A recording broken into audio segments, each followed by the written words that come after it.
Hello, welcome back.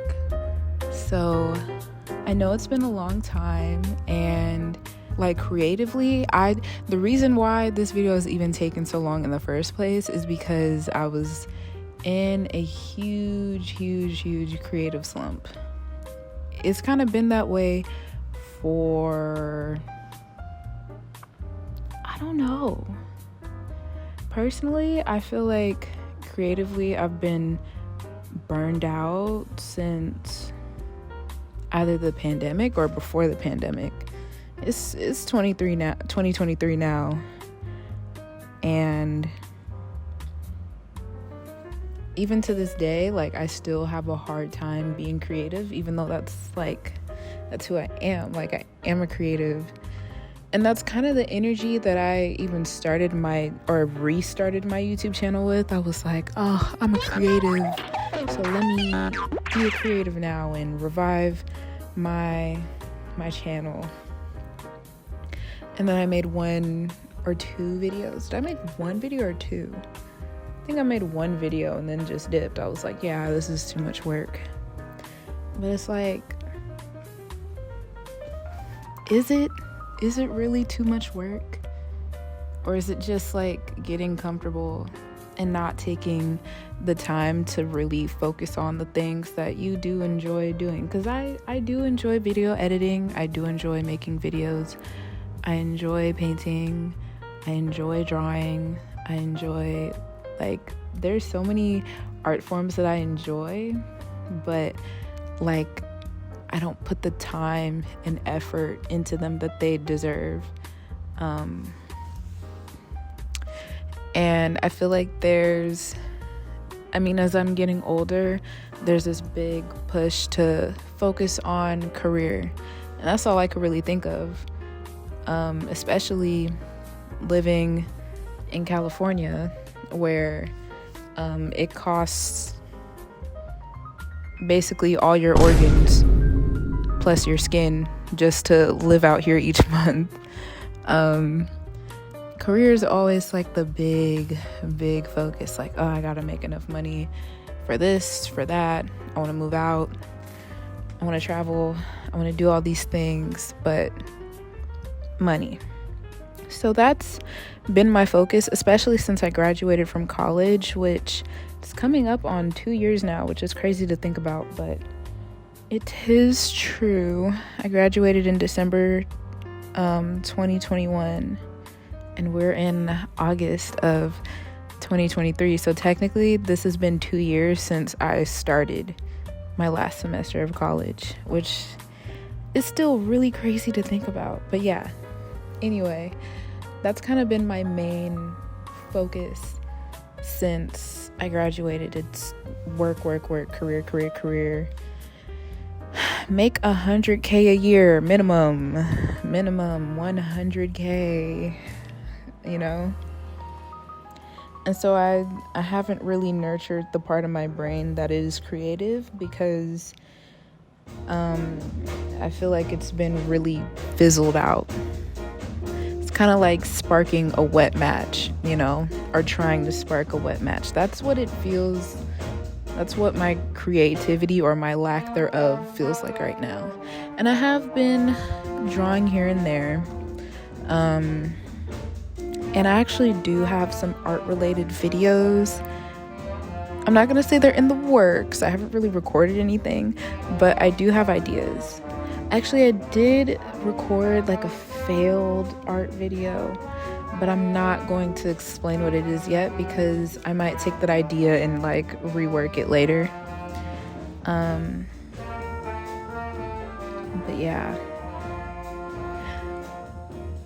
I'm saying all this to say that now by making this video, by finishing the hair video, and then working on future videos, that is me taking the time to honor the fact that I am a creative, because for the past few years I've mainly been focusing my creativity in a way that can be used as a career, and as a way to make money instead of as a outlet, which is what it was, way back when I was drawing in like kindergarten, in the first grade, and in middle school and high school. Like art was fun. Art was an outlet. Now it just feels like this, I don't even know. It's so weird. But that's basically the only like main reason that I've been creating. It's been for work or for school. And it's just interesting how those things have influenced the way that I feel about creating now. Now, though, because I've only really used my creativity recently for work and school, now when I want to create something personally, I think of work and school. It feels like a chore. It doesn't feel like something where I'm like, I really want to do this thing. It's like, no, I have to do this thing, or like this thing has to be perfect, it has to be right, because when you're turning something in, whether it's an assignment or for a client, it needs to be right. Versus just creating to create, it's like you're just creating, you're just putting things out. There's no standard. You just make something and then you make another thing and you keep making things. So why has something so simple become, or how did something so simple become so complicated? Honestly, I know people, like every time somebody has an issue with something, they're just like, capitalism. But like low key in this regard, it kind of is. Because as an artist, you make art for fun. You make art because you enjoy doing it. But if you want it to be a career, now you're making it for money. You're not making it for the same reasons. Your art might not even look the same depending on what area of the art industry you're in. You could be making like your own work and then people just buy your work. But for me as a graphic designer, I'm making stuff for people. So I have to make things the way that they want me to make it. And that does affect my creativity. And then even being an art student in college, and like there were so many restrictions on some of the assignments that we had. It was crazy. And I get it, like, because restrictions can actually like bring out creativity. But sometimes it felt like it was hard to make work that actually felt like me. And a lot of times, because I did feel some type of way, let me know if you relate, fellow art and design students, but there are a lot of times where I felt like I was designing things specifically for my professors. Like, I'm designing something the way that they want me to make it, or in a way that they would do it or they would prefer it, and not necessarily just make a good design. Like, specifically, and this is no shade to this professor because I actually really like this professor, but there was this one thing that they said and they were really pressed about, and it was using hyphens and like sentence breaks. And this was a typography class. So if, let's say you have a sentence and then it hangs over to the next line, instead of just having the next word go down there, if the line underneath is short, this professor would much rather have us have word breaks just to, I don't know, keep the paragraph looking nice. Editor's note, I didn't really explain why this professor really wanted us to do this, and maybe I could make a video about design later, but anyway, it's to avoid widows and orphans.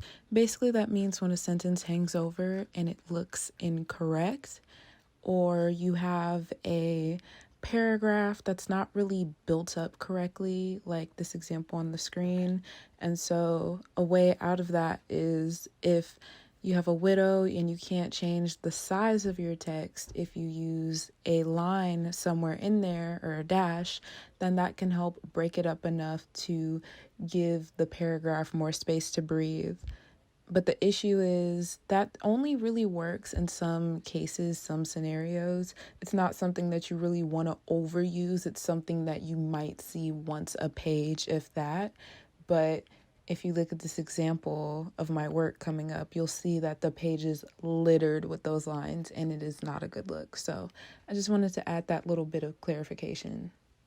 And the only reason why I thought of this right now is because I was putting my portfolio together and putting a lot of my college work in my portfolio, and I looked at one of the assignments that I did in that class, and I was just like, oh my gosh, this looks so bad because of all those things. And that was a pretty long tangent, but that's just to say I have not been creating for me for a long time, and so now art just feels like, it almost just feels like another burden, or like another thing I feel like I have to do because I am an artist. So I feel like, okay, well, if I'm not doing art as an artist, then what am I doing? But then it doesn't feel fun because it always feels like I'm working. And that is something, I keep telling myself, oh, this is something that I'm going to work on. This is something that I wanted to fix, I thought like by this time, or how do I say this? From the time I graduated, essentially, because I was so burnt out by the time I graduated, and I was like, I don't want to make anything.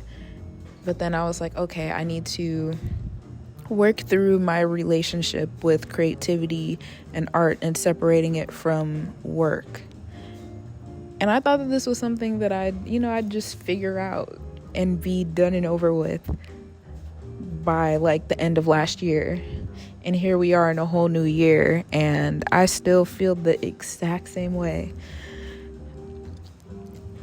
I will say what helped me last year, and honestly what helped me in general, is taking studio art classes. And this kind of just depends on your own personal preference and what you do to create. But a lot of work that I've done creatively, at least while I was in school, like it was mainly digital. I would do graphic design, I would do digital art, digital drawings, and I'd make videos, or I'd do photography. But as a kid, I loved drawing pictures, like using markers, pencils.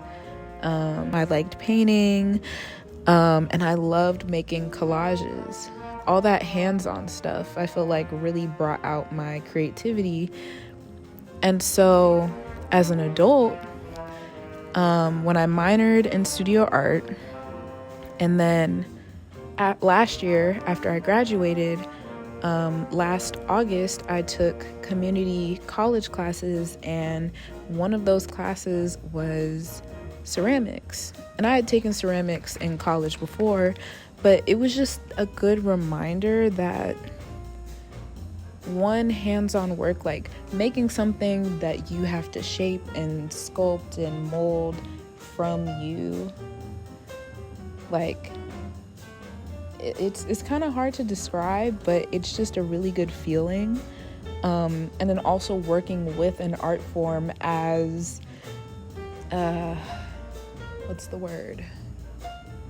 working with the art form as easy to manipulate and form and shape as ceramics, I feel like is a great metaphor for just art and creativity, because you could have this grand idea of the perfect vase, the perfect cup, the perfect pot, the perfect plate, or whatever you make in ceramics, and then it comes out completely different. And that doesn't even make the piece bad. It just wasn't what you expected. And I feel like that tangible art, that hands-on art, that physical spatial art, like I feel like that really helps me work through my relationship with art, because again, on the corporate and like student level, it feels like you always have to make something right, versus when you're just making stuff to make stuff, it just feels like you don't even know what's going to happen. You don't even know how it's going to turn out, and that's okay. As long as you're creating. So that is a little pep talk just for myself. I hope that helps you out too. Because yeah, it's just a good reminder. It's so easy to get caught in a slump and just not do anything, not feel like doing anything. It gets like that. I'm no stranger to that feeling. But when you have those moments of clarity and those moments of like, wait, things don't have to be this way, then we could get some momentum. It really just starts with a thought, and then you take some sort of action. So this is me. I'm thinking aloud, but I'm also taking action by just putting a video out for me, and also for anybody who needs a little pep talk. So that is all for now. If this video comes out before the second part of my hair video, then just know that the second part of the hair video will be out soon. Sorry that you had to wait so long for that. I know that I literally recorded that in January, and it's crazy to think that over half a year has gone by. But that being said, you will see it soon. And yeah, thanks for watching. I hope this was helpful. It was a little therapeutic for me. And yeah, I hope to see you soon. Hope to see you on the next video. I'm so bad at outros. Bye.